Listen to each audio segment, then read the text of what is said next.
Did you change the password for the card, you useless old hag?" My own son's words cut through the silence of my living room like a sharp knife. I can still feel the tremor in my wrinkled hands as I held the phone that night. For a moment, I stood paralyzed looking at the family photos on the shelf, memories of times that seemed to belong to another life. It was the voice of the boy I once cradled in my arms, now transformed into a furious growl on the other end of the line. "I want to pay for dinner here. Tell me the password before I do something to you. My name is Emily Carter. I am 67 years old, and I live in Chicago in a modest apartment in the Lincoln Park neighborhood, the same apartment where I raised my 2 children, where I spent 40 years with my husband until he passed away, and where I now live alone with my plants and my books. I was a librarian for my entire professional life at the public library. Books were always my best friends. They taught me about the world and about people, but no book prepared me for what I would have to face in my own family, that call. It happened on a Thursday in winter. The Chicago wind felt even sharper that night. While the city was covered in a light fog, I was wrapped in a blanket I had knitted myself, watching a cooking show. My gray hair was tied in a loose bun, and I wore my reading glasses hanging on the amethyst chain that I rarely took off a gift from my late husband. The soft lighting in my living room contrasted with the darkness in my soul at that moment. Do you know that feeling that something inside you is broken? That was exactly what I felt when I heard Michael calling me a useless old hag. It was not the first time he spoke to me like that, but that night something changed. Maybe it was the even more aggressive tone. Maybe the accumulated exhaustion of years of small abuses that grew silently like weeds in a neglected garden. Michael was at the Golden Steer, a fancy steakhouse in the Gold Coast district. He had taken his wife Linda and her mother Susan to an expensive dinner. It was not unusual. My son always had refined tastes and a constant need to impress others. What he did not have was enough money to maintain that lifestyle. And that was where I entered the equation, or rather, where my retirement and my savings entered. When I retired at 62, I had a stable financial situation. Years of dedicated work, a modest inheritance from my husband, and cautious investments guaranteed me a dignified old age. At least that is what I thought. But little by little, like water, slowly seeping through the cracks of a house, Michael was taking control of my finances. At first, they were small loans. "Mom, I am going through a tough time. I will pay you back later." Then suggestions that I was no longer in a condition to manage my money. "Did you confuse the bills twice already? Let me take care of this." Power of attorney documents were signed, additional credit cards were made, and when I realized it, I no longer knew how much I had, how much I owed, or where my money was going. That night, something strange happened. The bank system detected suspicious activities and automatically blocked my card, a blessing disguised as a setback. Michael could not pay the bill at the expensive restaurant, and the mask of the concerned son fell completely when he called me. As I held the phone and listened to his threats, I looked at the small picture frame on the coffee table. It was a photo of him as a child with that smile missing baby teeth, holding a fish we had caught together. How did we get to this point? At what moment did that boy with bright eyes transform into this man who threatened me over the phone?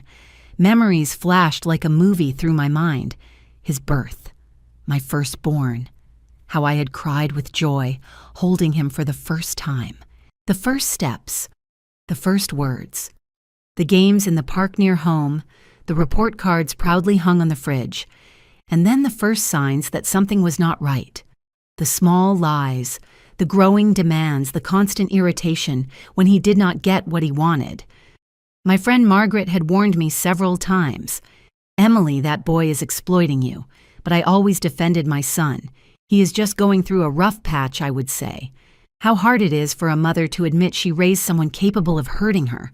It is like a confession of failure, a wound that never closes completely. But that night, with those cruel words ringing in my ears, something woke up inside me, a strength I did not even know still existed. a clarity that cut through the fog of denial I had created myself. It was as if an inner voice whispered, "Enough, this far and no further." With a calmness that surprised me, I answered, "I am not going to tell you the password, Michael." On the other side of the line, the momentary silence was followed by an even greater explosion of rage, threats, insults, emotional blackmail, the complete repertoire of a cornered abuser. And then I did something I had never done before. I hung up the phone in the middle of his speech. My hands were shaking, but my decision was made.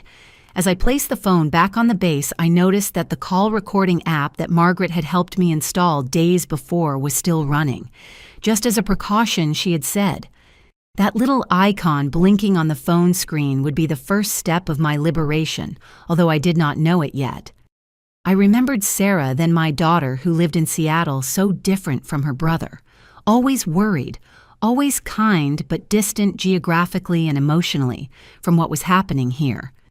Years of Michael's manipulation kept her away, convinced that I was becoming senile, that I exaggerated, that I needed the care only her brother could offer. How I wished I could hug her in that moment and tell her that everything was okay, that I had finally woken up. The clock in the living room marked 9:47 p.m. when I finished that call. A banal moment for most people, but for me, it represented a dividing line in my life, the before and after the submission and the resistance, the fear and the courage. I got up slowly, feeling the weight of age in my knees that were no longer so strong, and walked to the window. The city out there continued its nightlife, indifferent to the small drama unfolding in apartment 402 of the Lincoln Park building. Cars passed, lights blinked, people returned home not knowing that in that exact moment, a 67-year-old woman decided she would no longer be a victim. What I would do next would change the dynamic of my family forever, and perhaps inspire other people in the same situation. Because if there is one thing I learned in all those years, as a librarian, it is that stories have power. And my story was just beginning to be rewritten. People always ask me where I got the strength to confront my own son. You who are watching me now might be asking the same thing. From what deep place inside me did that sudden courage come? Maybe you also want to know how it is possible to start over at 67 when the world seems to expect you to just resign yourself and wait for time to pass.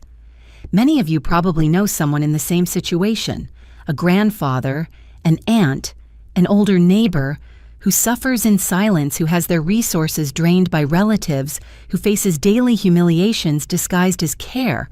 Or maybe you yourself are living something similar and found this channel by chance, looking for a light, a path, an example that it is possible to say no. Where are you from? Have you witnessed situations like mine? If you are watching me and identify with this story, I want you to know that you are not alone. There is a whole community here on the Elderly Stories channel of people who understand what you are going through, who have lived similar experiences and found the strength to change their stories. As I faced the night through my window, I knew Michael would come home soon, more furious than ever. What he did not know was that for the first time in years, I would be prepared. I would no longer be the easy prey he expected to find. The following hours would be crucial, and I needed to act quickly before the sun came up that morning. While I waited for Michael's inevitable return, I began to mentally relive how everything had reached that point. The story did not start with that aggressive call. No, the road to abuse was long and winding, almost imperceptible at first, like a slow poison that infiltrates the body without you noticing the symptoms until it is too late. Everything changed after the passing of my husband, Robert. For 43 years, he was my partner, my safe harbor. I still remember the day the doctor gave us the diagnosis, pancreatic cancer advanced stage. 6 months at most, he said with that clinical and distant voice. Robert lasted barely 4. It was months of hospitals, pain medications, sleepless nights. And I was there holding his hand until the last breath. The grief was a dark and deep abyss. In the first months after his departure, I could barely get out of bed. The apartment, once full of life and conversations, became a mausoleum of memories. The silence was deafening. My daughter Sarah came from Seattle for the funeral. She stayed 2 weeks with me, but needed to return to her job, to her life. The geographic distance was always an obstacle between us, despite the love that united us. It was in that vulnerable period that Michael began to appear more frequently. At first, I confess, it was a relief. My son, who had always been so busy, so distant, now came to visit me almost daily. He brought groceries, checked my medications, asked about my medical appointments. I was so fragile that I interpreted everything as a genuine approach, an awakening of dormant filial feelings. "Mom, you are not eating well," he would say, looking at the empty fridge. "I am going to start doing your grocery shopping." And so it began. Small gestures, apparently innocent, that in retrospect were the first steps of a calculated plan.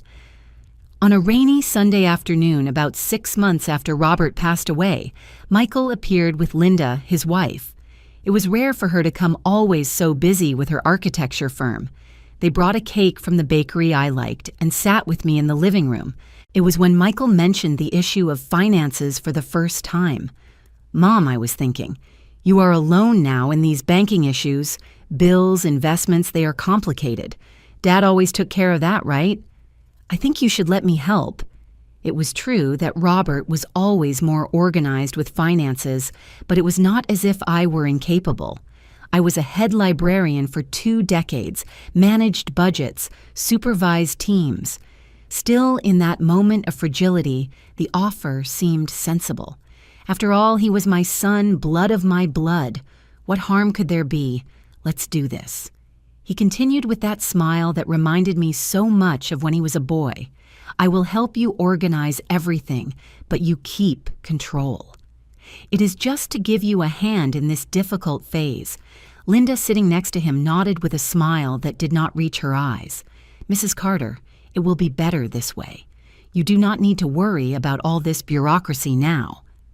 A week later, Michael showed up with some papers.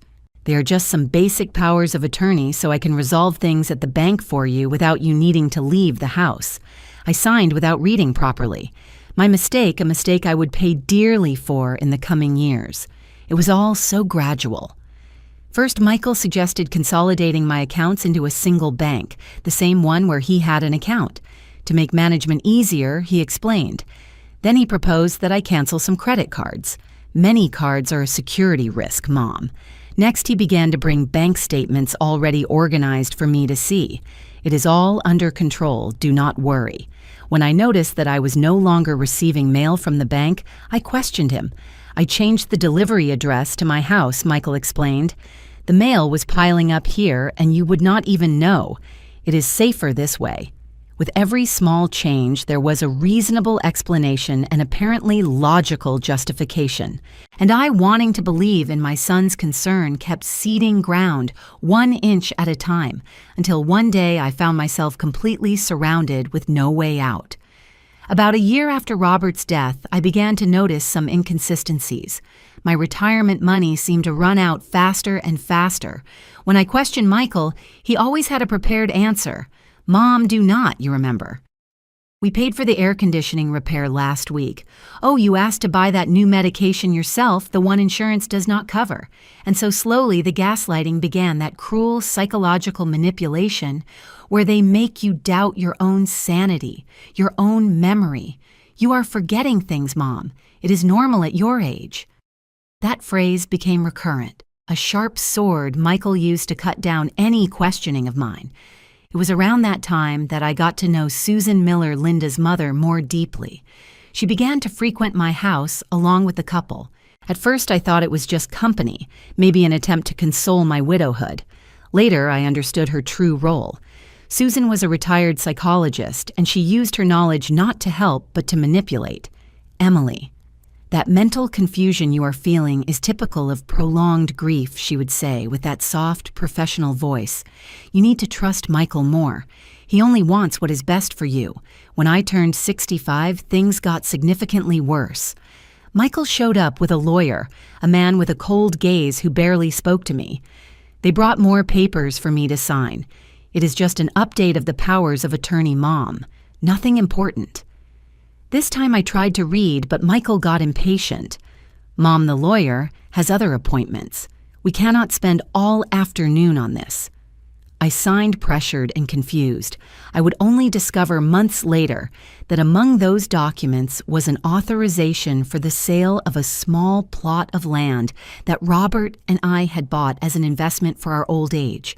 When I questioned about the money from the sale, Michael reacted with indignation.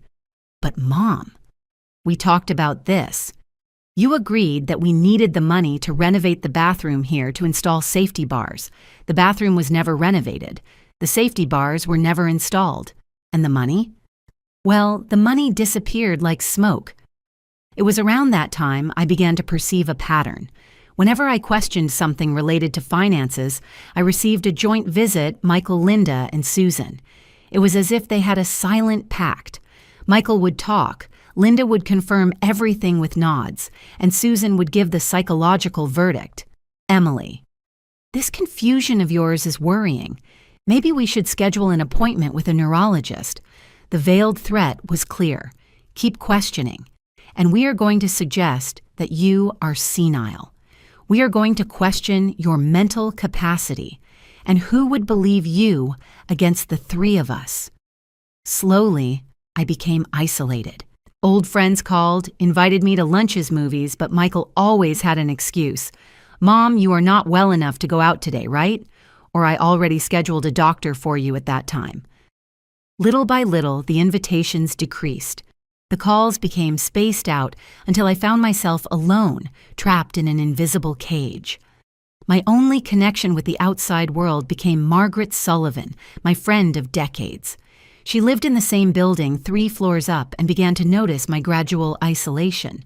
One afternoon, when Michael had left quickly to resolve a problem at the bank, she knocked on my door.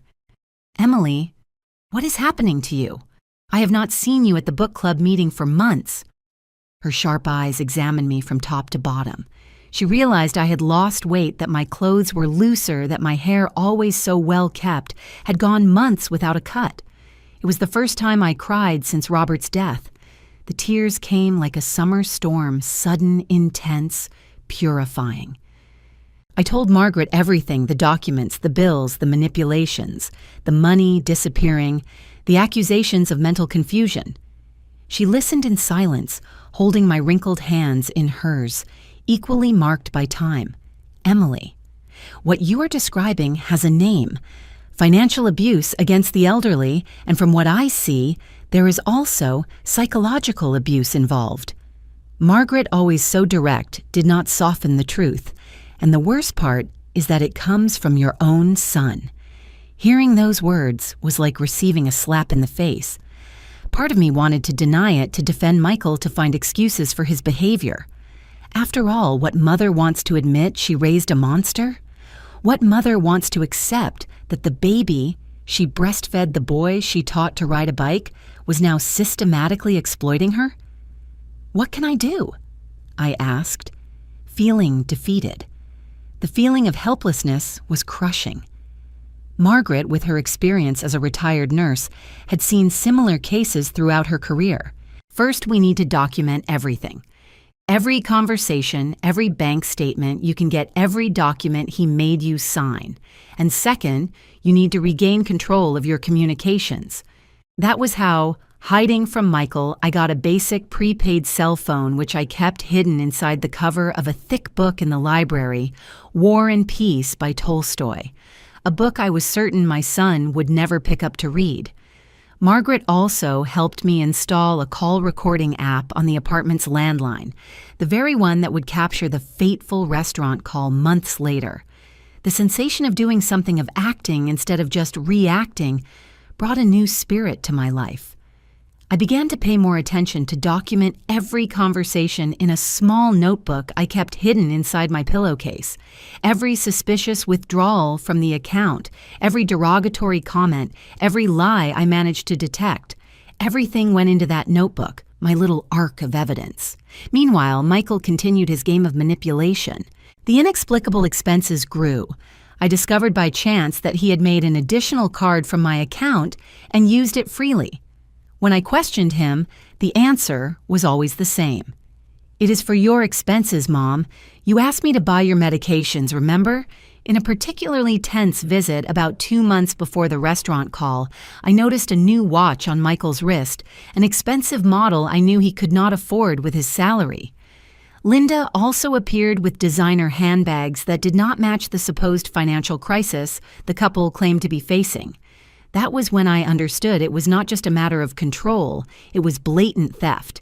They were using my money, the fruit of decades of honest work, to maintain a luxurious lifestyle they could not afford. I began to wonder if Sarah, my distant daughter, had any idea what was happening. In the rare times we managed to talk on the phone, always when Michael was not around, she seemed to believe her brother's version that I was getting confused, forgetful. "Mom, Michael told me you left the stove on the other day," she said in one of those conversations. "I am worried maybe it would be better if you went to live with him or hired a caregiver." The most painful part was realizing my own daughter was being manipulated against me. Michael had woven his web of lies so skillfully that even Sarah, always so sharp, had fallen into it. The physical distance facilitated the manipulation. She could not see with her own eyes what was happening. She depended only on her brother's accounts. Months passed, and I continued collecting evidence, recording conversations, noting discrepancies. Margaret was crucial in that process, helping me maintain my sanity, reinforcing that no, I was not confused. I was not imagining things. The abuse was real. 2 weeks before the restaurant call, something happened that turned on a red alert in Margaret's head. During a visit, Michael lost his patience when I asked about a large withdrawal that had appeared on the bank statement I managed to get in secret. "Mom, stop with that paranoia. You are going senile." He slammed the table hard, making the picture frames shake. His eyes had a terrifying shine, something I had never seen before. For a moment, I feared he might physically assault me. Linda, who was present, did nothing to calm him down. On the contrary, she seemed irritated with me for provoking Michael. "Mrs. Carter, you need to trust your son more. He only wants what is best for you." After they left, I called Margaret, shaking. She came to my apartment immediately. "Emily, this has crossed all limits. We need to act now before things get worse." It was she who suggested I contact Sergeant William Miller, an old friend who now worked at the precinct for elderly protection. "You do not need to make a formal complaint yet if you do not feel ready, but he can guide you on the next steps." I hesitated. Despite everything, the idea of reporting my own son caused me deep pain. What mother does that? What mother hands her son over to the police? The internal conflict was heartbreaking. Part of me still hoped for redemption, a moment of regret, a sincere apology that never came. I ended up not calling William that day. That was one more mistake that would cost me dearly. If I had acted sooner, maybe I would have avoided what happened at the restaurant. Maybe I would have spared myself hearing those cruel words. "Useless old hag." The morning after the restaurant call, with Michael's words still echoing in my mind, I finally took courage. I took the hidden cell phone and called the number Margaret had given me. William's deep voice on the other end of the line brought a strange comfort. "Mrs. Carter, long time no see. How can I help you?" Upon hearing my story, William's friendly tone changed to something more professional, more serious. "Emily, what you are describing are crimes. Serious crimes. We need to act quickly."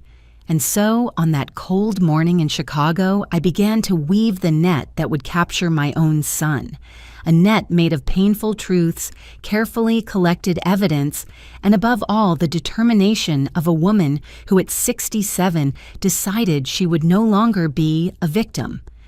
When I hung up the phone, I looked again at the photo of Michael as a child on the shelf. The smiling boy with the fish in his hands seemed like a stranger now. Someone I no longer recognized in the man he had become.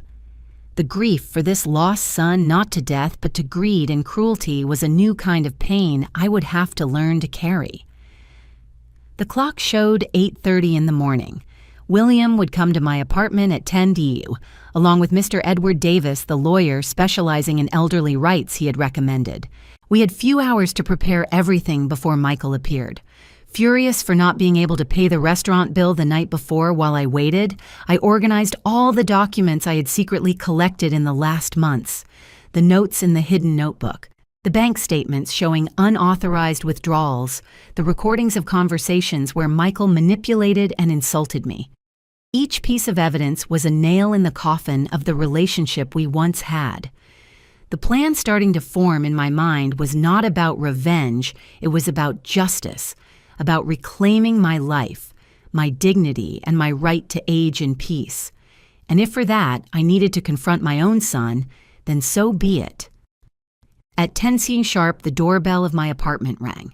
Through the peephole, I immediately recognized the robust figure of Sergeant William Miller, gray hair, well-trimmed, upright posture that betrayed his years in the police force, and those attentive eyes that seemed to see beyond appearances. Beside him was a thinner man in a dark suit with a leather briefcase. Mr. Edward Davis, I assumed. I opened the door with my heart beating fast. It was as if by letting them in, I was definitely crossing a line of no return. Emily William hugged me with affection, that hug of an old friend that brings immediate comfort. "This is Mr. Edward Davis, the lawyer I mentioned." The man extended his hand firmly. "Mrs. Carter, it is a pleasure to meet you." Despite the circumstances, Margaret was already there with me, having arrived earlier to give me moral support. I offered coffee to everyone, that ritual that always precedes serious conversations. While I served the cups with slightly trembling hands, I tried to organize mentally everything I needed to tell. Emily started William after the first sip. "I want you to know that what you are facing is more common than you imagine. Unfortunately, we see cases like yours almost daily at the precinct for the elderly." Mr. Davis nodded, placing his cup on the coffee table. "Financial abuse against the elderly is one of the most underreported forms of domestic violence. Victims rarely report out of shame or fear. Or out of love," I added in a low voice, feeling the weight of that word. "Exactly," confirmed the lawyer. "The emotional bond makes everything more complex." I spent the next hour recounting in detail everything that had happened in the last few years. I showed the notebook, the bank statements I managed to hide, and finally I played the recording of the call from the night before. Those harsh words that had been the straw that broke the camel's back. William listened to the recording with a furrowed brow while Mr. Davis made quick notes on a small pad. When Michael's voice calling me a useless old hag echoed in the room, I saw Margaret press her lips into a thin line of indignation. "This is clear evidence of psychological abuse," said Mr. Davis, closing his pad. "Combined with the financial documentation you collected, we have grounds for a formal complaint." William leaned forward, resting his elbows on his knees. "Emily, we need to talk about the next steps. Michael will certainly come here today, probably furious about not being able to pay the restaurant bill." A shiver ran down my spine. I knew well my son's explosive temper. "What should I do?" "First, we are going to install discrete cameras here in the apartment," explained William. "We need to document any future interaction," Mr. Davis added. "And we are going to prepare legal measures to revoke the powers of attorney and protect your assets. But that takes time. For now, the important thing is your physical safety." Physical safety. I never thought I would reach the point of fearing for my physical integrity with my own son. How did we get to this point? The same question echoed in my mind like a broken record. While we discussed the details of the plan, Margaret, always practical, prepared more coffee. The comforting aroma filled the apartment, contrasting with the gravity of the conversation. "And if he comes before we install the cameras?" I asked, the anxiety evident in my voice. "I will leave a plainclothes officer in the building lobby," answered William.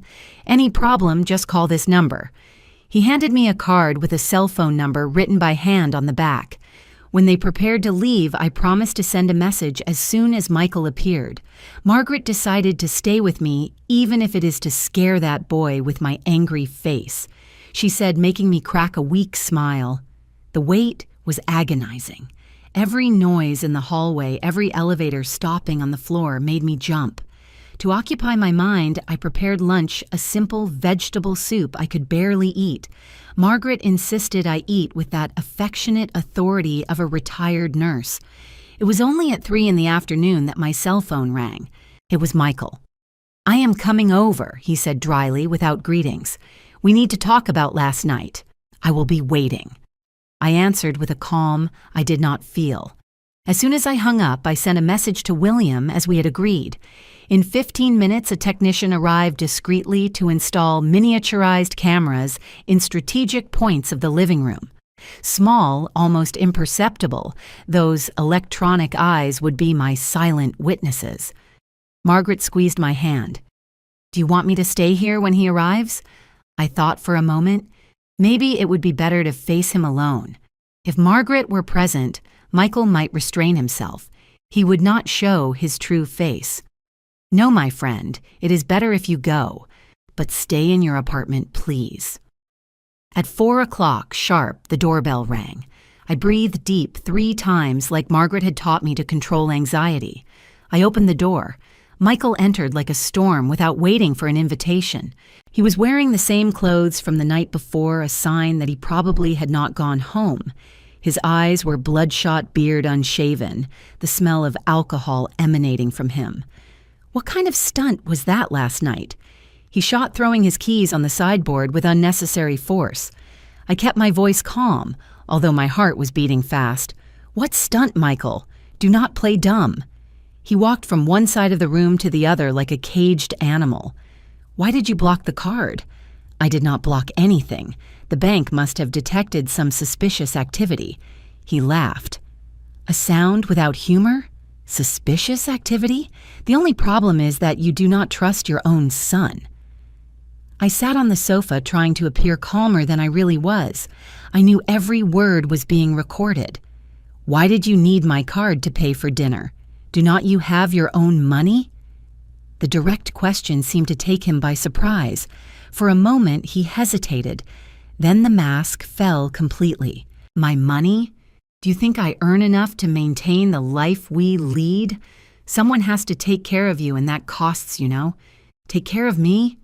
I repeated, feeling indignation grow. "Is that what you call caring? Insulting me? Threatening me? Spending my money in expensive restaurants?" Michael approached, leaning over me in an intimidating manner.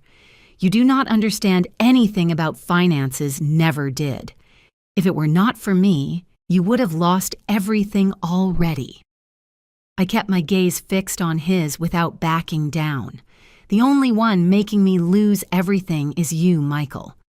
Something changed in his eyes, a flash of pure rage that made me fear for what would come next. He grabbed my arm forcefully, his fingers digging into my thin, elderly skin. "Listen well, you are going to call the bank now and unblock that card, and you are going to give me the new password. Understood?" It was at that moment that the physical pain woke something up inside me, a strength I did not know I still possessed. With my free hand, I pushed his arm away violently. "Get your hands off me!" My voice came out loud, firm. "You will never touch me again, and you will not see another penny of my money." Surprised by my reaction, he stepped back. The confusion on his face quickly gave way to a barely contained fury. "Have you gone completely crazy?" he growled. "Do you think you can live without my help? You can barely remember to take your medications correctly. I am perfectly lucid, Michael." I answered, standing up to face him as an equal despite the difference in height. "Lucid enough to see who you really have become." He laughed again, that cruel laugh that did not belong to the boy I raised. "And who is going to believe you? The confused old woman or the dedicated son who sacrifices his time to care for his senile mother?" "We have proof," I said simply. Those 3 words caused a visible effect. Michael froze his face, a mask of surprise. "Proof? What are you talking about? About the unauthorized bank transfers, the withdrawals, the powers of attorney you made me sign under false pretenses." I paused, allowing every word to penetrate. About the call last night that was recorded. The color drained from his face. For a moment, I saw the scared boy of old caught in some mischief. "You are bluffing," he murmured, but without conviction. "Call the National Bank and ask why the card was blocked," I challenged. "They will inform you it was because they detected suspicious activity, high-value purchases in jewelry stores and luxury shops in the last weeks, purchases I never authorized." Michael ran his hand through his hair, a nervous gesture I knew well. The facade was beginning to crumble. It was just a misunderstanding. He tried changing tactics. I was going to replace it all, I swear. "How did you replace the money from the land you sold?" I asked, arching an eyebrow. "Or the money from the savings my father left for my retirement?" He began to pace the room again, agitated. "You do not understand. We are going through hard times. Linda's architecture firm is not doing well. We have bills to pay, and the solution is to rob your own mother." The word rob seemed to hit him like a slap. His expression hardened again. "It is not theft if the money stays in the family. You are not going to live forever. And who is going to inherit everything?" "Me and Sarah. I am just speeding up the process." The cruelty of that declaration hit me full on. To him, I was already just an obstacle between him and my money, an inconvenience that fortunately had an expiration date. "Get out of my house," I said, voice trembling, not from fear, but from indignation. Now he gave a laugh of scorn. "You cannot kick me out. Who is going to take care of you? I can take care of myself. I always could. And if I need help, I have real friends." I walked to the door and opened it. "Get out before I call the police." Michael approached slowly, his face inches from mine. "This is not going to stay like this," he whispered. "You are going to regret this." I maintained a firm posture, even though my heart beat out of rhythm. "The only thing I regret is not seeing who you really are sooner." When the door closed behind him, my legs finally gave way. I slid to the floor, back against the door, my whole body shaking. Tears I had held back during the entire confrontation finally came. Not of sadness, but of relief, of liberation. After a few minutes, I managed to compose myself enough to take my cell phone and send a message to William. He just left. "I am okay." The answer came almost instantly. "We saw everything. We are coming over." In 20 minutes, my apartment was full again. William, Mr. Davis, Margaret, who came down running as soon as she knew, and a young woman introduced to me as Laura Walsh, a social worker from the Senior Reference Center. "You were very brave, ma'am," said Laura, holding my hands. "Many people in your situation never managed to take this step." Mr. Davis was already on the phone talking about precautionary measures, blocking accounts, and revoking powers of attorney. William was reviewing the camera recordings, his face grave. He threatened her, clearly commented the police officer showing a specific clip on the tablet, and there was physical aggression when he held her arm. "We have enough for a police report and possibly a restraining order." The words restraining order hit me hard. I never imagined I would need legal protection against my own son. "What happens now?" I asked, voice firmer than I expected. Mr. Davis hung up the phone and sat next to me. "We are going to act quickly on several fronts. First, an extrajudicial notification for Michael informing him that all powers of attorney are revoked. Second, a request for a restraining order to prevent him from approaching you or this apartment. Third, a complete audit of your accounts to document all unauthorized transfers," William added. "And we are going to formalize the complaint for financial abuse, threats, and assault. The recording of yesterday's call and today's video are solid evidence." Laura, the social worker, added in a gentle tone. "We are also going to offer psychological counseling, Mrs. Carter. Situations like this leave deep marks." I nodded, unable to formulate words at that moment. The reality of what was happening, that I was effectively reporting my son to the police, was overwhelming. "And Sarah?" I asked finally. "My daughter needs to know." Margaret, who had remained silent until then, squeezed my shoulder. "I already called her. She is taking the next flight from Seattle. I thanked my friend mentally, who thought of everything. Sarah needed to hear from me personally what had happened. Years of Michael's manipulation had certainly distorted her perception of my situation. The following hours passed in a blur of phone calls, documents to sign, and decisions to make. When everyone finally left with the promise to return in the morning, I found myself alone in the silence of the apartment. The same apartment where I raised my children, where I lived with my husband, now seemed different. A battlefield of a war I did not choose to fight. I went to the shelf and took the picture frame with the photo of Michael as a child. That innocent smile, those bright eyes. Where had that boy gotten lost? At what moment did ambition and greed replace love? Was there something I could have done differently? The phone rang. Interrupting my thoughts with my heart racing, I answered. "Mom?" Sarah's voice was choked up. She had clearly been crying. "Is it true everything Margaret told me?" I sat slowly in Robert's favorite armchair, feeling the weight of the years and the decisions. "Yes, daughter, it is true." I heard a sob on the other end of the line. "I am so sorry, Mom, so deeply. He convinced me that you were, that your memory was failing, that you needed constant supervision. It was not your fault," I answered, feeling the tears return. "He manipulated us all." "I am at the airport now," said the voice firmer. "I arrive in 3 hours. We are going to face this together, Mom, I promise." When I hung up, I felt a strange mixture of pain and hope. The pain of a family shattered by greed, but the hope of rebuilding something new, something true, with my daughter. That night I slept a surprisingly deep sleep, the sleep of someone who has finally lifted a crushing weight from their shoulders. Waking up the next morning, the first thing I noticed was the absence of that constant anxiety that had become my companion in recent years. The sun came through the slats of the blinds, projecting golden stripes on the bedroom floor.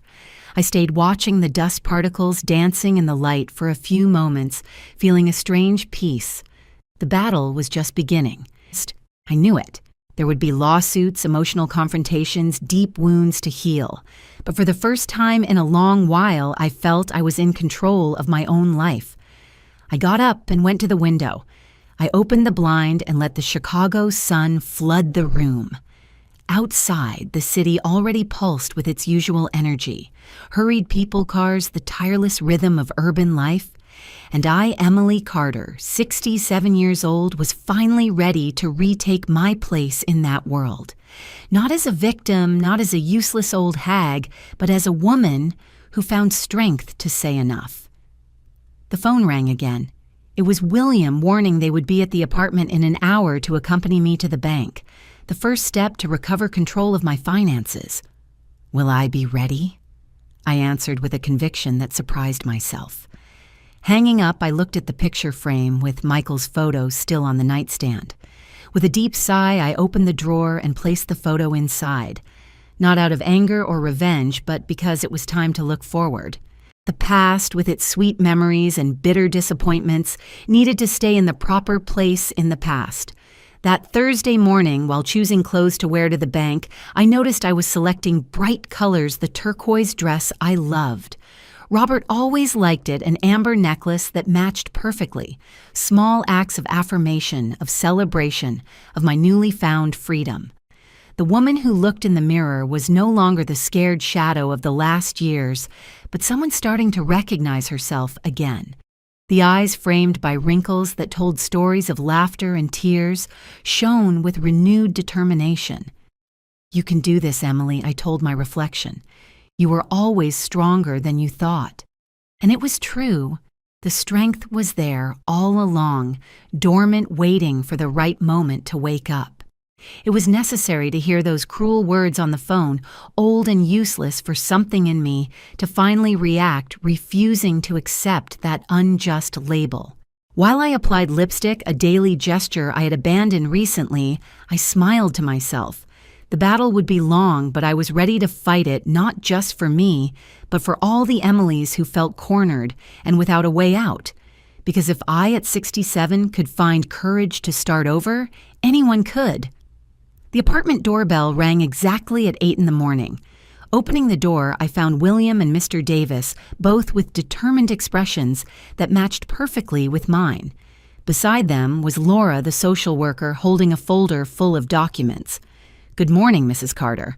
Laura greeted me with a gentle smile. Ready for the big day, I adjusted the amber necklace and nodded firmly, more than ready. Our first stop would be the National Bank at the branch in the Water Tower Place. As we headed there in William's official car, I watched the city pass by the window, the historic buildings of downtown, the trees, bravely resisting urban development, the people walking hurriedly on the sidewalks. Chicago always had that air of discreet efficiency, a city that works without fanfare. The manager was already notified about our visit, informed Mr. Davis looking through some documents, and also about the situation. He is ready to attend us immediately. We arrived at the mall shortly after opening. The movement was still small, with employees opening store doors and the smell of fresh coffee dominating the environment. The bank branch was on the second floor, an elegant installation of glass and metal. We were received by Charles Miller, the manager, a middle-aged man with thin-rimmed glasses and a worried expression. He led us immediately to his private office. "Mrs. Carter," he started, clearly uncomfortable. "I want to express my sincere concern for what happened. I must admit that flaws in our protocols allowed the situation to reach this point." Mr. Davis intervened with a professional tone. "Exactly why we are here today, Mr. Miller, to correct those flaws and ensure Mrs. Carter's rights are fully restored.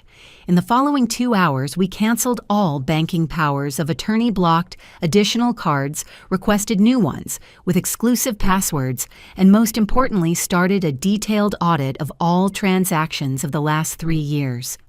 The manager, visibly worried about possible legal implications for the bank, was extremely cooperative. "Mrs. Carter," he handed me a preliminary report.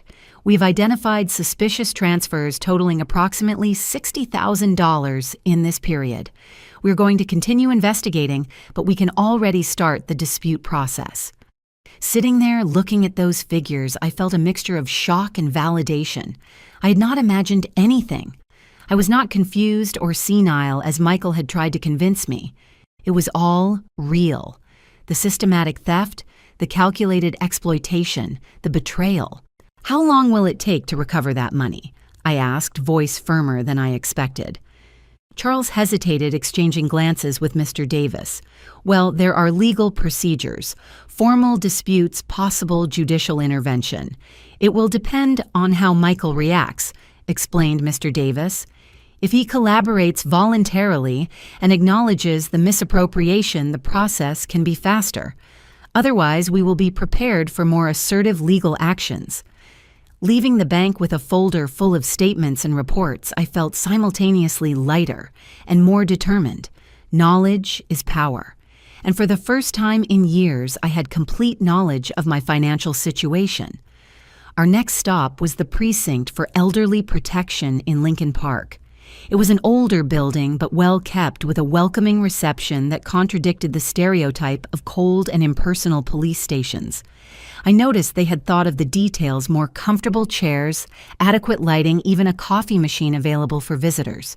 "We set up this specialized unit 3 years ago," explained William as he led me down the halls. "Unfortunately, demand only grows." In the interrogation room, we found a young police officer who introduced herself as Officer Carmen Rodriguez. With a kindness that surprised me, she explained the entire process of registering the complaint. "Mrs. Carter, I am going to record your statement if you agree. This saves us the work of transcription and preserves exactly your words and intonation, which can be important for the process." I nodded. And for almost 2 hours, I narrated the whole story from Robert's passing, the first signs of financial control by Michael, the manipulations, the lies, the psychological pressures, until reaching the fateful restaurant call and the confrontation in my apartment.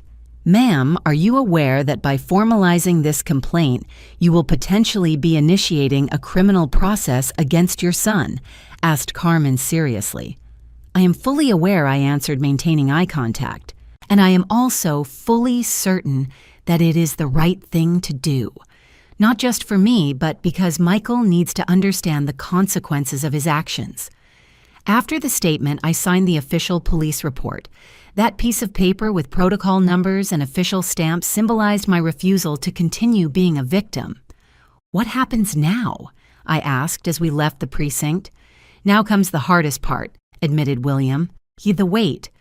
The judicial system is not as agile as we would like, but we already requested emergency measures like the restraining order, which should be out in 48 hours. And regarding Michael, he will be—" I hesitated, unable to complete the phrase. "Arrested," William completed gently. "Not immediately. He will be summoned to give a statement first. The process will follow according to the evidence and the prosecutor's evaluation." Returning to my apartment, we found Margaret waiting at the door, face illuminated with anxiety. And how did it go? While I recounted the events of the morning, I noticed my friend was not really listening, her eyes fixed on the stairs. "What is it, Margaret?" "Sarah arrived," she said with a half smile. "She is upstairs in my apartment. I thought it would be better if you met here in your territory." My heart raced. I had not seen my daughter in person for almost a year. Our relationship, once so close, had deteriorated under the constant influence of Michael's manipulations. The last phone conversations had been tense, with her clearly believing her brother's version about my supposed cognitive decline. "I'm going to call her," said Margaret, already heading to the elevator. Mr. Davis and Laura understood the signal to withdraw. "We will be in touch today," Mrs. Carter assured the lawyer. "Rest a little. It has been an intense morning." William squeezed my shoulder gently. "Do you want me to stay?" "I can wait in the car just in case." I shook my head, grateful for the offer. "It will not be necessary. Sarah is different from her brother always was." When everyone left, I sat on the sofa, suddenly conscious of the exhaustion invading me. The adrenaline of the last 24 hours began to diminish, giving way to a deep exhaustion, not just physical, but emotional. The doorbell rang. I breathed deep before opening the door. Sarah was there, the same green eyes as her father, brown hair now with some silver strands. At 39, my daughter already carried the marks of time and worries. For a moment, we just stood looking at each other, an abyss of unsaid words between us. Then, without warning, she moved forward and hugged me tight. "Mom!" Her voice broke on the simple word. "Forgive me." I took her inside, both crying now. We sat on the sofa, still holding hands like we did when she was a child and needed comfort after a nightmare. "There is nothing to forgive, daughter," I said finally. "You were far away. You depended on the information you received, and Michael was always very convincing." Sarah wiped her tears makeup, leaving smudges on her cheeks. "But I should have realized. I should have questioned more, come to check personally. What kind of daughter does that? Accepts that her mother is senile without even visiting to confirm it?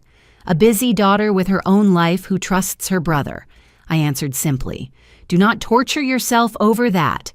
The important thing is that you are here now." In the following hours, I updated Sarah on everything. The collected evidence, the initiated legal measures, the next steps.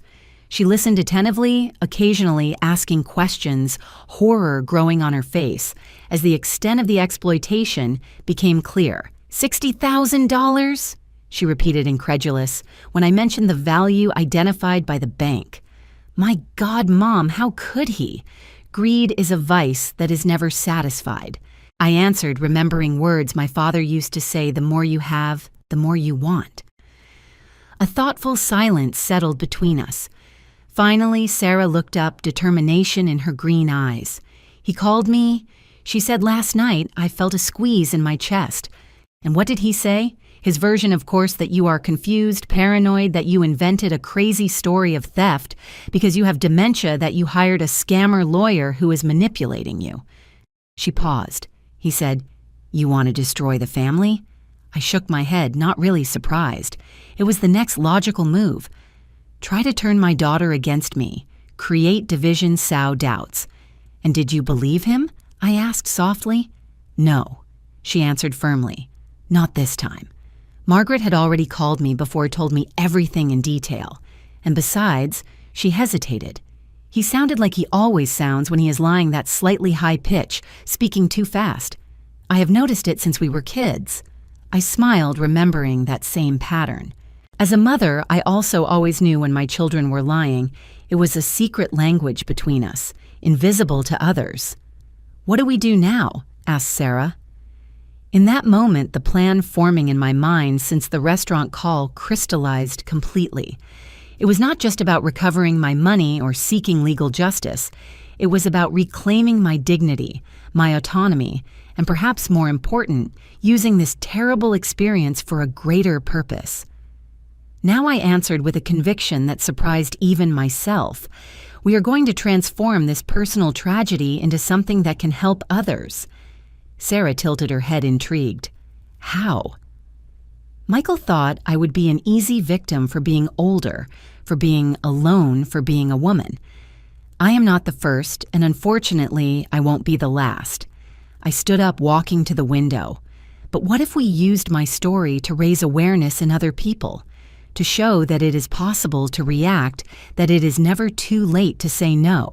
The days that followed, while legal procedures advanced at their own pace, Sarah and I worked tirelessly on what we came to call Project Dignity.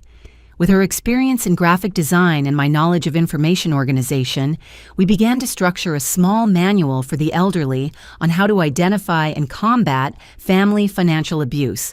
Laura, the social worker, was enthusiastic about the idea and brought alarming statistical data about the prevalence of this type of abuse. Most cases are never reported, she explained, during one of our meetings. Victims feel shame, fear of reprisals, or worse, believe they deserve the treatment they receive. A week after the formal complaint, we received the news that the restraining order had been granted. Michael was officially banned from approaching me or my apartment under penalty of immediate arrest. That same afternoon, while we organized information for the manual, the doorbell rang. It was a court officer with a subpoena for Michael to appear at the preliminary hearing at the Chicago Justice Courts. Since they could not locate him at his address, they were trying at my residence. "Does not he live with his wife anymore?" I asked, surprised. The officer shrugged. According to information from neighbors, the couple had a strong argument a few days ago. The wife reportedly demanded he leave. When the officer left, Sarah and I exchanged meaningful glances. "Looks like the house of cards is collapsing," she commented. It was William who brought the most surprising news. 2 days later, Linda sought out the precinct he informed sitting at my dining table. She wants to make a plea deal. "Collaboration?" repeated Sarah, confused. "She is willing to testify against Michael, confirm all the money diversion schemes, the plan to legally incapacitate Mrs. Carter, everything." I felt a chill run down my spine. Why? Why would she do that now? William took a sip of the coffee Sarah had served. Apparently, she found out she was not the only one being deceived. Michael has had an extramarital affair for years with another woman. And guess what? Part of the money diverted from you went to maintain an apartment for this mistress. The revelation should not have surprised me, but still, I felt a twinge of disappointment. Not for the relationship itself. My emotional relationship with Michael was already irremediably compromised, but for the extent of the lie. Layers and layers of deception affecting so many lives. And Susan, her mother, is she also involved in this, I asked? Linda claims yes. According to her, her mother knew everything, even suggested some of the psychological manipulation tactics used against you. The psychologist who used her knowledge not to heal, but to hurt. The bitter irony did not go unnoticed. As days passed, more pieces of the puzzle fit together. The bank investigation revealed a sophisticated pattern of transfers and withdrawals that exceeded what we initially estimated. The total value diverted in the last 3 years was closer to $80,000, practically all my retirement reserves. "How are we going to recover all this?" I asked Mr. Davis during one of our regular meetings. "We are pursuing several avenues," he explained. "Freezing assets in Michael's name-tracking assets, acquired with the diverted money possible restitution agreement as part of eventual plea bargaining. The mention of the plea made me swallow hard. The reality that my son could face prison for his acts was something I still struggled to reconcile with. As a mother, the idea caused pain. As a victim, it seemed fair. It was during one of those difficult conversations about legal consequences that I received an unexpected call. It was Mark Thompson, the manager of the Golden Steer Steakhouse. "Mrs. Carter," he started hesitantly, "sorry to bother you. Your number was provided by the police. They were here collecting footage from the security cameras from the night of the incident with your son." "Yes, Mark, how can I help you?" "Actually, it is the opposite. I want to help you." He paused. "I witnessed the whole scene that night. I saw your son on the phone. I heard the yelling. I noticed the uncomfortable expression of his wife and the other lady. When the police came, I provided not only the footage but also my testimony about his aggressive behavior. I remained silent, processing his words, an outside witness impartial confirming Michael's abusive behavior in public. "Thank you, Mark," I managed to say finally. "That means a lot. It is the least I can do." My grandmother went through a similar situation. No one believed her until it was too late. His voice carried the weight of a painful family history. "If you need anything else, please do not hesitate to contact me." That unexpected call from Mark Thompson marked a turning point in our case, an impartial witness who could corroborate not just Michael's aggressive behavior, but also the dynamic between him, Linda, and Susan. Mr. Davis was exultant with this new piece of the puzzle. "This strengthens our case enormously, Mrs. Carter," he told me when I informed him about the call. "A witness with no family tie, no personal interests in the matter is pure gold for any legal process." 3 weeks after the initial complaint, the day of the preliminary hearing arrived. It was scheduled for Friday at 2 p.m. at the Chicago courts. It would be the first time I would meet face-to-face with Michael since that stormy afternoon in my apartment. "Are you sure you want to attend personally?" asked Sarah during breakfast. "Mr. Davis said your presence is not mandatory at this phase." I spread butter on the toast with deliberate calm, considering the question. "I need to be there, daughter, not for revenge or to see him humiliated. I need to look him in the eyes and show him I am no longer afraid." The preparations for that day were meticulous. I chose a navy blue suit, sober, elegant, dignified, and the amethyst necklace I rarely wore since Robert's death. It was as if I needed the symbolic strength of those stones of the connection with my late husband to face what was coming. Mr. Davis met us at the entrance of the imposing court building, a modern construction contrasting with the historic buildings around. "Are you ready?" he asked, adjusting his tie. I exchanged a look with Sarah and nodded. I was more ready than I had ever been for anything in life. The interior of the courts was a maze of corridors and identical doors. We followed Mr. Davis to a small waiting room where William already waited, dressed in his official uniform. "News?" asked Mr. Davis in a low voice. William nodded. "Michael arrived 10 minutes ago accompanied by the lawyer. They are in the next room." My heart raced with the proximity so close after weeks of forced distance by the restraining order. "And Linda?" I asked, remembering the plea deal. "She will arrive separately with her own lawyer.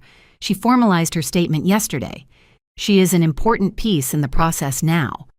While we waited, I observed the other people in the room. An elderly couple holding hands, probably involved in some similar process. A young man nervously manipulating his cell phone. A middle-aged woman leafing through a magazine without really seeing it. Each one carrying their own weight, their own search for justice. It was when I noticed a familiar figure entering the room. Susan Miller, Linda's mother, retired psychologist, and now I knew active accomplice in Michael's schemes. Our gazes crossed for a brief moment. She looked away first, sitting as far as possible from us. "Is she also being investigated?"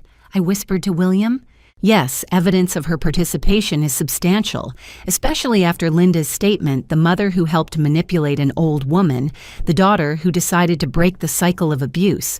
The complexity of family relationships never ceased to surprise me.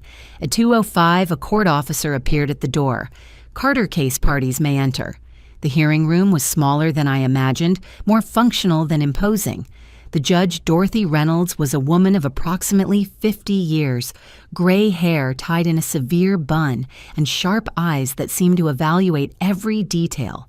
And then finally, I saw Michael sitting on the other side of the room. He seemed to have aged years in just weeks. Face thinner, deep dark circles, the posture that once radiated confidence, now hunched under the weight of accusations. Beside him, a middle-aged lawyer with a grave expression. Our eyes met, and for an instant, I saw something in his eyes I did not expect. Shame, not regret, not remorse. Just the shame of someone who was caught red-handed. It was enough to confirm what I already knew. He regretted being discovered, not what he had done. The hearing began with legal formalities, identification of parties, reading of charges, verification of lawyers' presence. The judge's voice was clear and precise without unnecessary inflections. This is a preliminary hearing to evaluate the evidence presented by the prosecution against the accused Michael James Carter, charged with financial abuse against an elderly person, misappropriation threats, and psychological violence. She adjusted her glasses.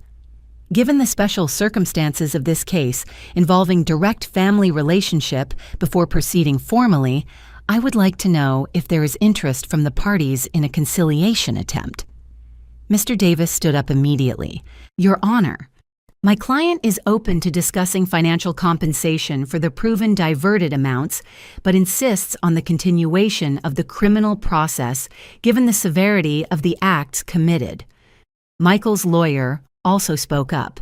Your Honor, my client acknowledges the mistakes committed and is willing to make full restitution of the amounts, but requests that mitigating circumstances be considered, including financial difficulties and absence of criminal record. The judge turned to me. Mrs. Carter, would you like to speak? I had not planned to speak, but suddenly I felt the need to express what had been stored for so long. I stood up, legs slightly shaking. Your Honor, I am not here today moved by revenge. I am here because I believe actions must have consequences. My son not only robbed me financially, he robbed me of my peace, my confidence, my dignity. I paused, keeping my voice firm. Money is important, and yes, I want it back. But more important to me is that he understands what he did, that other people like him understand that the elderly are not easy prey, that we will not stay silent, that we deserve respect. A respectful silence followed my words. The judge nodded slightly. Your position is recorded, Mrs. Carter. Let us proceed. The next 2 hours were intense, with presentation of evidence witness statements, including Linda prosecution and defense questions. With every new revelation, every detail exposed of Michael's calculated strategy, I felt a mixture of pain and validation. I had not imagined anything I had not exaggerated. The systematic exploitation was now documented, recorded, impossible to deny. The most surreal moment was when Linda described with a trembling voice how Michael had planned to commit me to an institution against my will using fraudulent medical reports. He had a doctor who would agree to certify that Mrs. Carter suffered from moderate dementia. Even without examining her properly, she related. The plan was to use that certificate to obtain full legal guardianship. The judge frowned, visibly disturbed. And did you agree with that plan, Mrs. Carter? Linda looked down. At that moment, yes. He convinced me it was for her own good that she was no longer in a condition to live alone. A pause loaded with remorse. Today I know I was complicit in something terrible, and I am here to try to repair at least part of the damage caused. When the hearing finally came to an end, the judge announced she would make her decision on the continuation of the process within 72 hours. Given the solidity of the evidence presented and the gravity of the accusations, I determined the maintenance of the restraining order in force and establish as an additional condition that the accused deposit judicially, within 30 days, the full amount identified in the expertise as having been misappropriated. As we prepared to leave, I noticed Michael continued looking at me, not with rage or defiance as I expected, but with something that seemed almost like pleading. "He wants to talk to you," murmured Mr. Davis, noticing too. "It is your decision if you want to allow it, but I would not recommend it without the presence of lawyers." I hesitated. Part of me wanted to avoid any contact, preserve the emotional distance I had managed to establish. But another part, that stubbornly maternal part that never disappears completely, wanted to hear what he had to say. "We can talk right here, with everyone present." I decided. Mr. Davis signaled to Michael's lawyer, who conferred briefly with his client before nodding. We met in the center of the room, now almost empty, with the lawyers, Sarah and William, forming a protective circle around us. Up close, Michael's physical deterioration was even more evident. The man, once vain and always impeccably groomed, seemed disheveled, unshaven, and with deep, dark circles. "Mom," he started, voice hoarse. "Do not call me that," I interrupted, surprised by the firmness of my own voice. "You lost that right when you decided to treat me like an obstacle, not your mother." He recoiled as if he had been slapped. "Mrs. Carter," then he corrected, swallowing hard. "I know there is no excuse for what I did. I am not asking for forgiveness. I just wanted you to know I am going to return every dollar.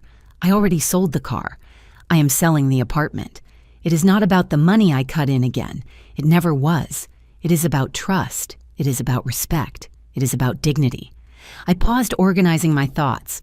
"You called me a useless old hag. That is how you saw me, as a useless burden, good only for the money you could extract from me."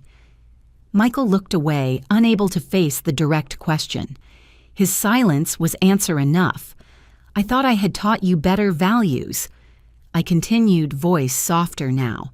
"Your father and I worked so hard to give you and Sarah a good life, a solid moral education. At what point did you decide that exploiting your own mother was acceptable?" "It was the debts," at first, he murmured. "Linda's architecture firm was going under. We had creditors banging on the door. It was just once, I thought. Just a loan I would pay back. Then came another and another." He ran his hand through his disheveled hair. "Then it became too easy. You trusted me so much, and I got used to having that money, that lifestyle. The unexpected frankness took me by surprise. There was no justification in his eyes, just a naked and raw confession of the progression of abuse. Do you have any idea of the damage you caused? Not just financial, but emotional.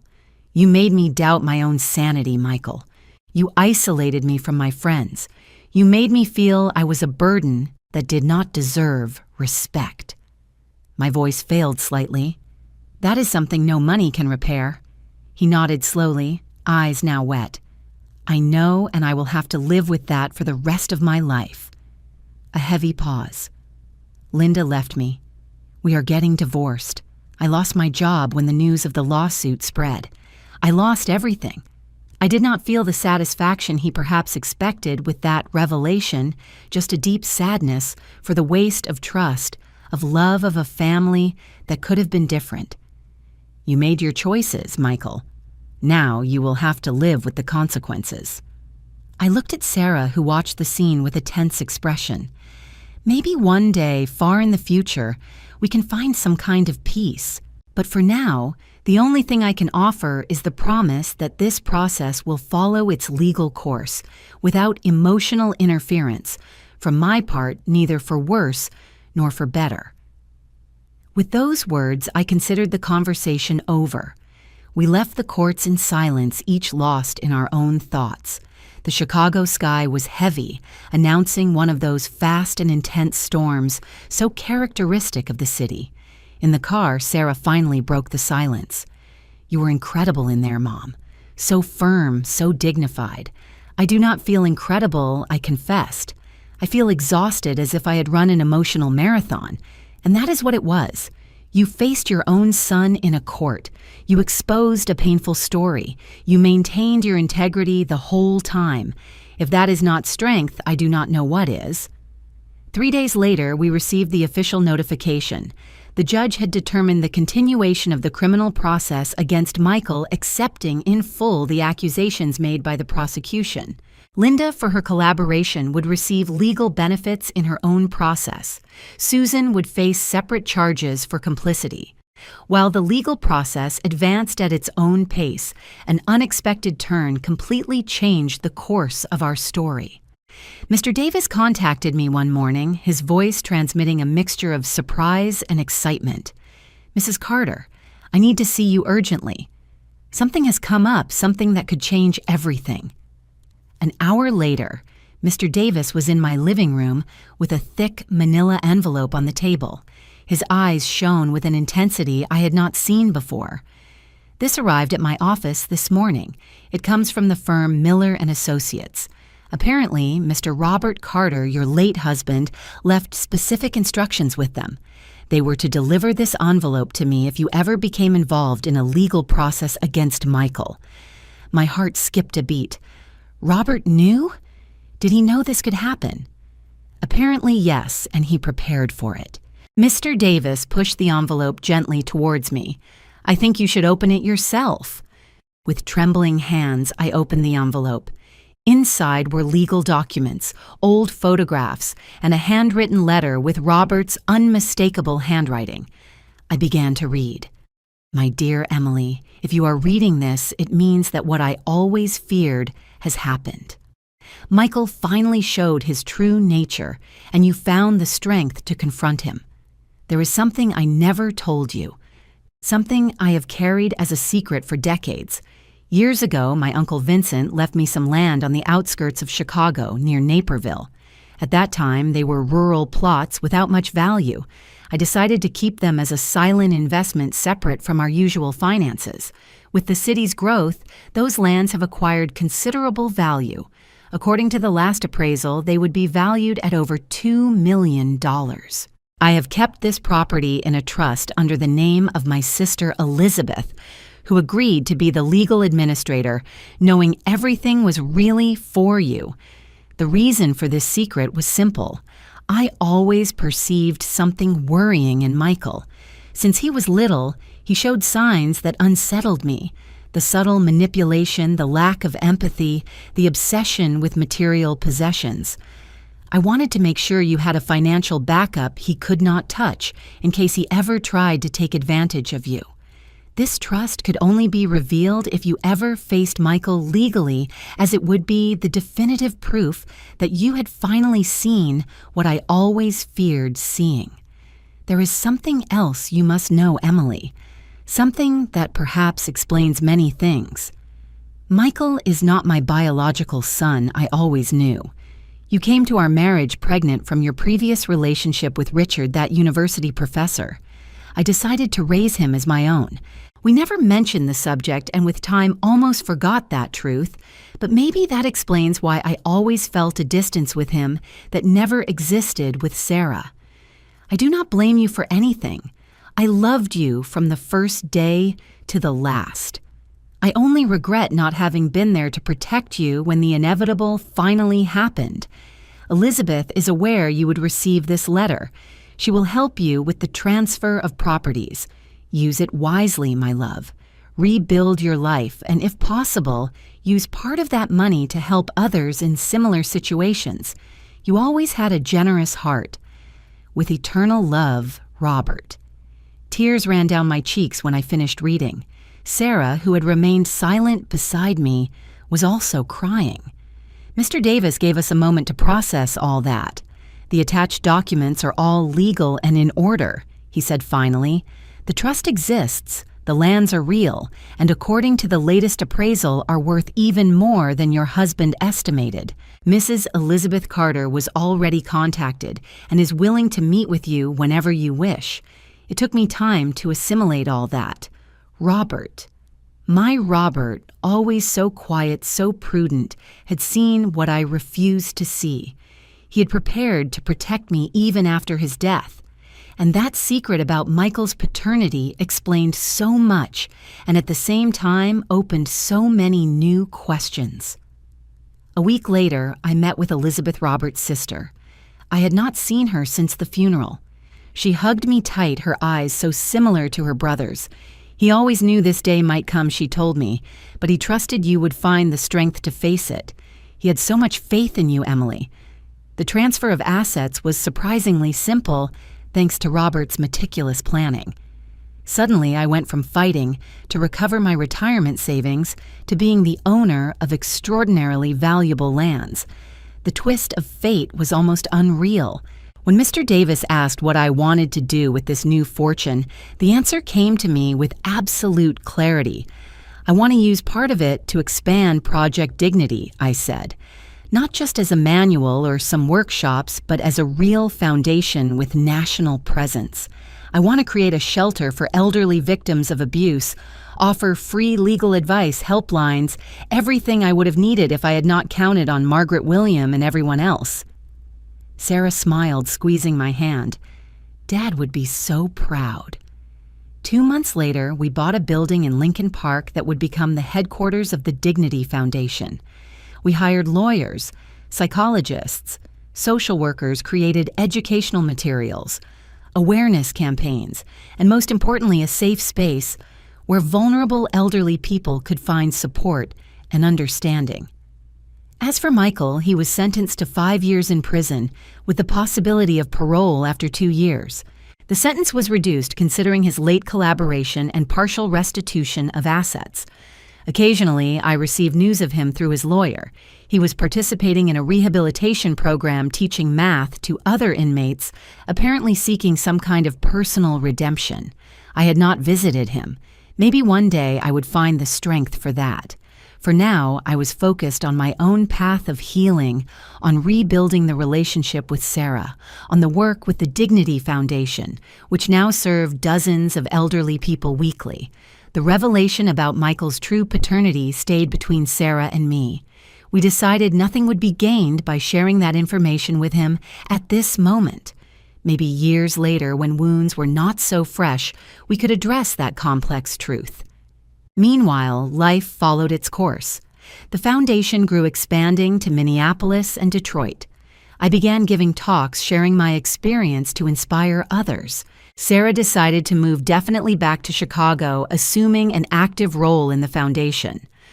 One afternoon, while we organized an event for the foundation's anniversary, we received an unexpected visit. Linda, accompanied by Mark, the restaurant manager, who had testified in our favor. "I hoped I could talk to you, Mrs. Carter," said Linda, visibly nervous. "I have been working as a volunteer with the elderly, trying to repair some of the damage I helped cause.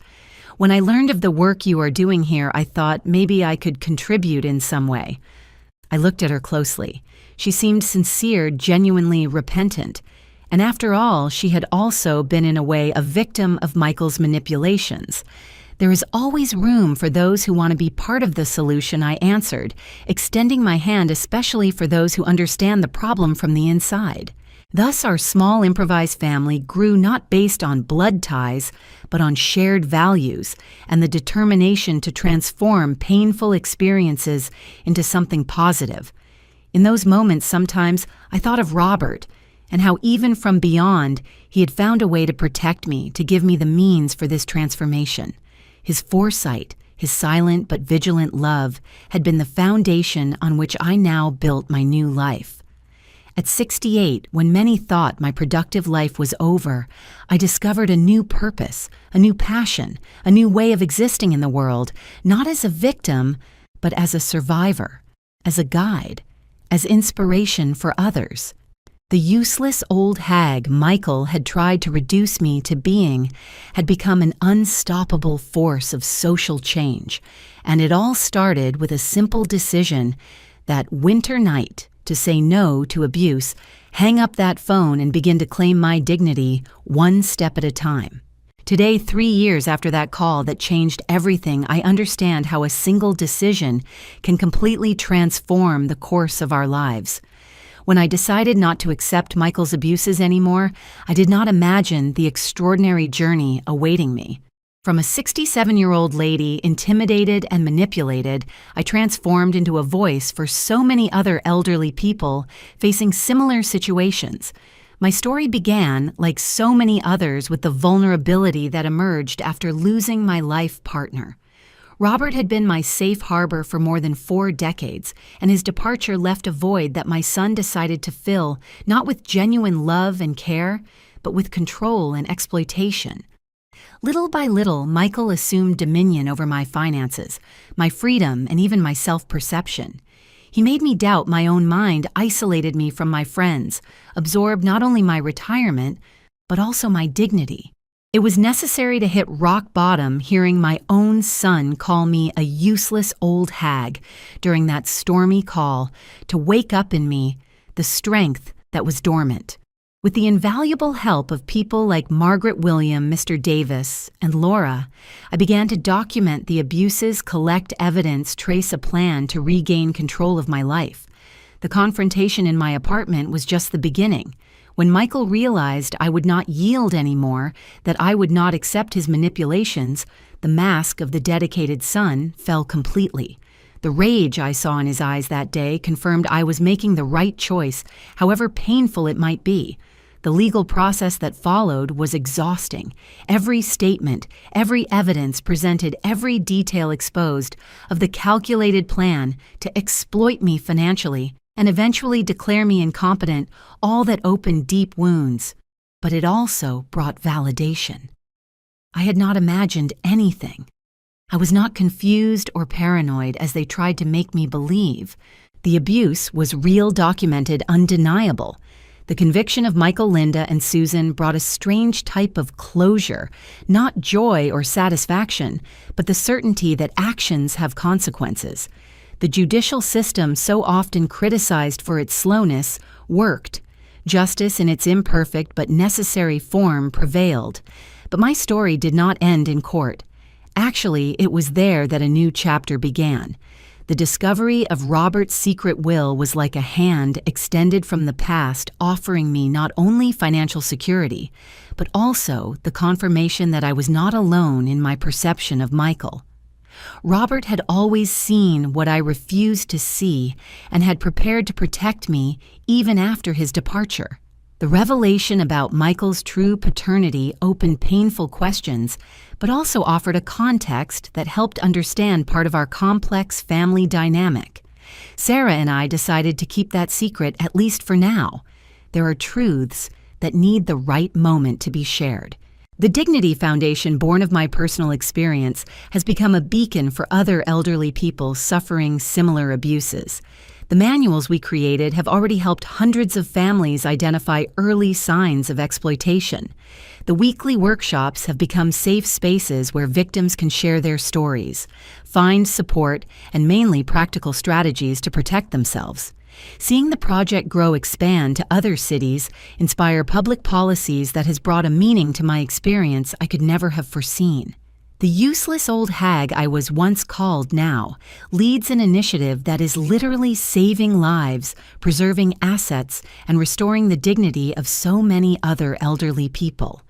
My relationship with Sarah, which had deteriorated under Michael's manipulative influence, blossomed again.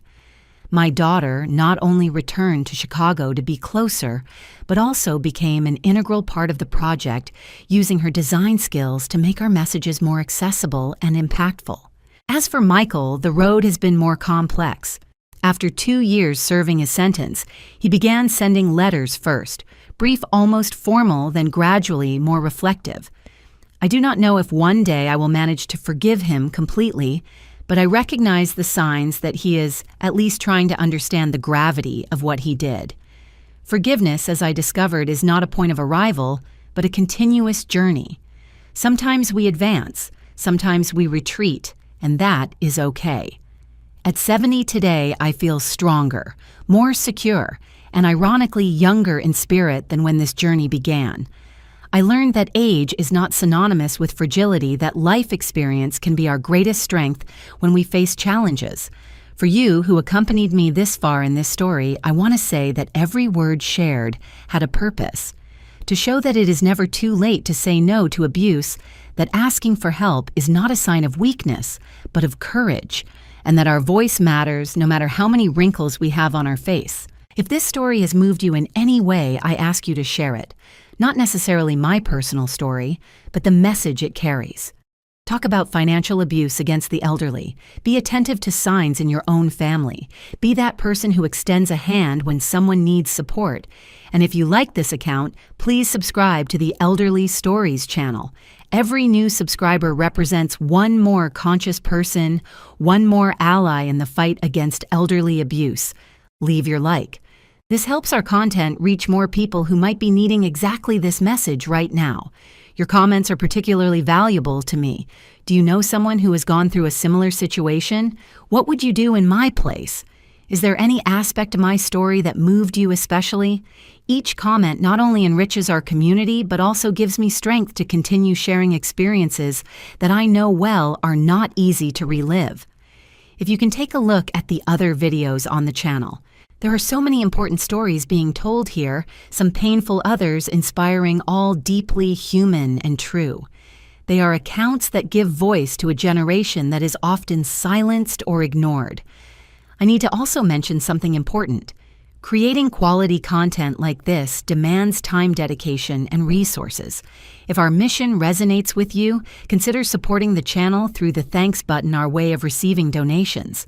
Even small amounts make a huge difference, allowing us to continue bringing daily videos, expanding our reach, and improving content quality. Your contribution would help immensely our work, enabling us to reach more people, hire more professionals to assist in production, bring these stories to platforms and spaces not yet explored. With your support, we can transform Elderly Stories not just into a story channel, but into a movement of awareness about the rights and dignity of the elderly. As I conclude this account, I want to leave a final thought. When I received that call 3 years ago with my son calling me a useless old hag, I never imagined that moment of humiliation would transform into the catalyst of such a profound change, not only in my life, but in the lives of so many others. The words that intended to diminish me ended up becoming the impulse for me to find my true strength. This taught me that our greatest pains can become our greatest sources of power when we decide to transform them into something greater than ourselves. If you are going through a difficult situation, now know that your story does not end in this painful chapter. You have the power to rewrite it, to find meaning, even in the most traumatic experiences. Thank you for dedicating your time to listen to my story. I hope with all my heart it has planted a seed of hope, of courage, of possibility, that you know it is never too late to claim your dignity, to say enough to start over. And remember, subscribe to the Elderly Stories channel, leave your like, share with whoever needs to hear these words, comment your own experience, and if possible, support our work through the thanks button. Together we can build a world where the elderly are treated with the respect and dignity they deserve. Until the next story. With love, Emily Carter.